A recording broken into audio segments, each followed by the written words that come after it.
एक शख्स की कब्र कुशाई जो है वो की जा रही है और वहां पे सिर्फ उस कब्र के ऊपर जो है वो बारिश हो रही है। मेरे अपने कज़न थे, ही डाइड 21 ईयर्स की एज में। माफिया जो बच्चों को पे लगाता था, उन्होंने उसके खिलाफ शिकायत कर दी थी। उन्होंने कुछ दोस्तों के थ्रू उनको कोई जहर दिया था। हम लोग कब्रिस्तान गए। उनकी वफात को 6 महीने 7 महीने से ज़्यादा का टाइम गुजर चुका था। मेरी फुप्पो कहती कि ज़िद करके कि मुझे एक बार ना चेहरा दिखा दो। गोरकर ने कहा बाजी ऐसे नहीं हो सकता, ये तो अल्लाह का हुक्म ही नहीं है। जो स्लैब है वो हटा रहा ना, तो उसने आवाज़ दी मेरी फुप्पो को और हमें। उन्होंने कहा तुसी चेहरा की वेख रहे हैं, इत्थे आओ। हम जब साथ गए तो उनके कफन पे एक मिट्टी का निशान भी नहीं था। गुलाब के फूल थे, वो बिल्कुल ताज़ा थे। 6 महीने में इसके कफन भी मैला नहीं हुआ और फूल की पत्तियां भी फ्रेश हैं। अभी रिसेंटली सोशल मीडिया पे एक वीडियो भी वायरल हो रही थी कि एक शख्स की कब्र कुशाई जो है वो की जा रही है और वहां पे सिर्फ उस कब्र के ऊपर जो है वो बारिश हो रही है। तो इस तरह के वाकयात भी होता है कि मुख्तलिफ अल्लाह ताला अपने नेक बंदों के लिए जो रहमत, ऑब्वियसली बारिश रहमत है और इस तरह की चीजें भी कहा जाता है। तो आपने कोई ऐसा एक्सपीरियंस किया हो कब्रिस्तान में आना जाना आपका रहता है तो? बिल्कुल। एक बार मेरे अपने कज़न थे, ही डाइड 21 ईयर्स की एज में। और बल्कि वो कोई माफिया जो बच्चों को पे लगाता था और उन्होंने उसके खिलाफ शिकायत कर दी थी।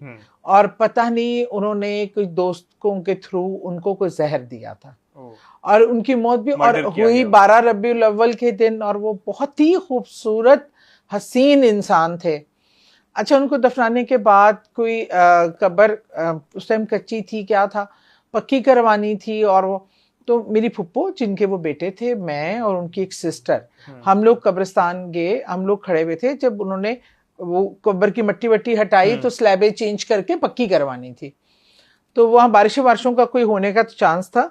और इस बात को, उनकी वफात को 6 महीने 7 महीने से ज़्यादा का टाइम गुजर चुका था। तो अब मेरी फुप्पो कहती कि ज़िद करके कि मुझे एक बार ना चेहरा दिखा दो जाए।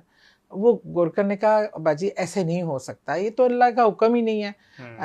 जो स्लैब है वो हटा रहा ना, तो उसने आवाज़ दी मेरी फुप्पो को और हमें। हम साइड पे ज़रा खड़े थे। उन्होंने कहा तुसी चेहरा की वेख रहे हैं, इत्थे आओ। हम जब साथ गए तो उनके कफन पे एक मिट्टी का निशान भी नहीं था। फ्रेश जो गुलाब के फूल थे वो बिल्कुल ताज़ा थे। उन्होंने कहा कि ये देखें, 6 महीने में इसके कफन भी मैला नहीं हुआ और फूल की पत्तियां भी फ्रेश हैं। ऐदा चेहरा तुसी की वेखना है।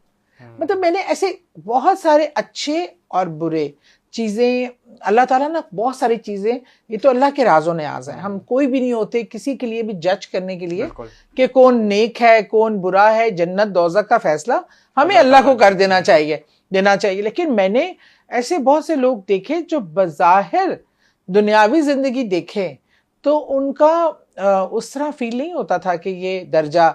लेकिन मैंने उनकी कब्रों में ऐसे ऐसे मौज़ात देखे, ऐसी ऐसी चीज़ें देखी। अच्छा, बड़े इंटरेस्टिंगली वापडा टाउन में आप जाते हुए रास्ते में देखें 2-3 कब्रें हैं जो मेन सड़क पे, शौकत खानम वाली रोड पे, छतरी चौक से आती है यूसीपी की और वो अपना जब वहाँ 2-3 दरख्त भी हैं उसके दरमियान कब्रें। कितनी बार सड़क बड़ी, कितने लोगों ने कोशिश की कि वो कब्रें हटा सकें। कोई अल्लाह के ऐसे नेक बंदों की है, वो अल्लाह की तरफ से इजाज़त नहीं मिली, कब्र ही नहीं हट सकी, खोल ही नहीं सके। ऐसे ऐसे अल्लाह के रमूज हैं। मैं आपको बताऊं, मैं गाजी इल्मुद्दीन शहीद की कब्र पे जब जाती हूँ, मियानी साहब ऐसी शहदा की कब्र पे भी ज़रूर जाती हूँ, क्योंकि वो तो अजीम लोग हैं। और उनकी वहाँ पे जाके मैंने दुआ की, फातिहा की। लेकिन मैंने वहाँ ऐसे लोगों को आते देखा है कि जो कहते हैं कि हम यहाँ बैठ के नफल अदा करके जो दुआ बात करते हैं, और इनका अल्लाह को कहते हैं तेरा शहीद रसूल आशिक रसूल सल्लल्लाहु अलैहि वसल्लम, उनकी हुर्मत पे कुर्बान हुए में। तो वो कहते हैं कि ऐसी ऐसी मौज़ात होते हैं, ऐसी ऐसी चीज़ें होती हैं। मैंने हज़रत मियाँ मीर रहमतुल्लाह अलैह की जो मज़ार मुबारक है, वहाँ एक बहुत ही बूढ़े इंसान थे जो वहाँ एक खिदमत गुजार साल से वहाँ रह रहे थे। मैं एक दिन, अब मेरा में एक मसला है ना कि मैंने कहा कि आप कैसी यहाँ कोई इतनी बड़ी हस्ती हैं और इतनी आप दिन रात यहाँ होते हैं, आपने कोई ऐसा वाक़या, कोई गैर मामूली वाक़या देखा ये वो? वो मुस्कुराने लगे। मैंने कहा बहुत वड्डी हस्ती ने ऐसी की दसी है। मैं कहा कोई इस तरह की चीज़ कहने कि मैंने वो रात में अक्सर और पेशतर तहज्जुद और फजर के दरमियान के टाइम में एक बारिश बुजुर्ग जो कहते हैं उनका ख्याल था कि वो वही हस्ती हैं, वो आते मैंने उनको पूरा यहाँ पे हवा में भी मुअल्लक और पूरा यहाँ फिरते देखा है। और कब्रों पे जा जा के जो उनके खादमाओं की कब्रें थी, मुरीदैन के कब्रें थी, वहाँ जाके ऐसे खड़े होके दुआ मांगते देखा। वो तो बुजुर्ग बहुत बड़े अल्लाह के वली अल्लाह थे, तो उनकी इस तरह के अल्लाह अपने नेक लोगों को, और जो मैं समझती हूँ बुरों को तो वो फिर काफ़ी ऐब ढक देता, लेकिन जो अच्छे होते अल्लाह ताला उनकी निशानियाँ बताता है। अभी कुछ दिन पहले एक बहुत देहात में 25 साल बाद एक पोते ने दादी की कब्र वो ख़राब हो गई थी बहुत ज़्यादा, उसने खुदाई करके उसे ठीक करने के लिए जब उन्होंने खुदाई की, अच्छा इसकी तो वीडियो भी आई ना, आजकल तो खैर वीडियो फेक्स भी बड़ी होती है, लेकिन ये खबर मैंने उस इलाके के लोगों को मैं जानती थी, मैंने चेक किया। वो 25 साल से वो बुजुर्ग खातून वहाँ तदफीन थी, उनकी हुई थी, लेकिन 25 साल में उनका कफन भी सलामत था और वो अंदर बिल्कुल बेहतरीन कंडीशन में थी। वो उनके किसी ने बता दिया कि देखिए ये हमारी दादी 25 साल बाद भी अल्लाह के फजल से बिल्कुल उसी सूरत में मौजूद हैं। तो सादी सी घरेलू औरत थी, लेकिन वही कहा जाता है ना, नेक लोगों के लिए जन्नत के दरवाजे जो है वो कब्र में कब्र ही तो बन जाती है, जन्नत और दोज़ख की खिड़की इसी में खुल जाती है।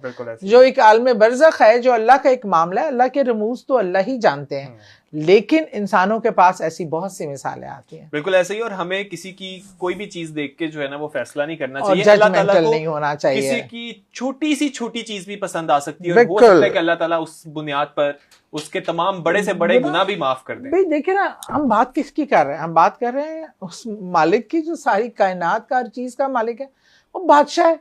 जब दिल चाहे जिसको नवाजना चाहे नवाज दे, और जो उसका हम सब एक सांस भी हम खुद कफील नहीं है कि हम अपनी मर्जी से ले लें, उसके मोहताज हैं। तो फिर हमें ये फैसले करने की, हमें ये बातें करने की, ये कोई हमें हक ही नहीं पहुंचता। हमें अपने चीजों को अपने गिरेबान को झांकना चाहिए कि हम अपने मामलात को बेहतर करें, लेकिन अल्लाह ताला के कामों में दखल देना या अल्लाह ताला के जो जिसके लिए फैसले हैं उसके लिए हमारा कोई हक नहीं बनता। बिल्कुल ऐसे ही है, और यहाँ पर एक छोटी सी ब्रेक लेंगे।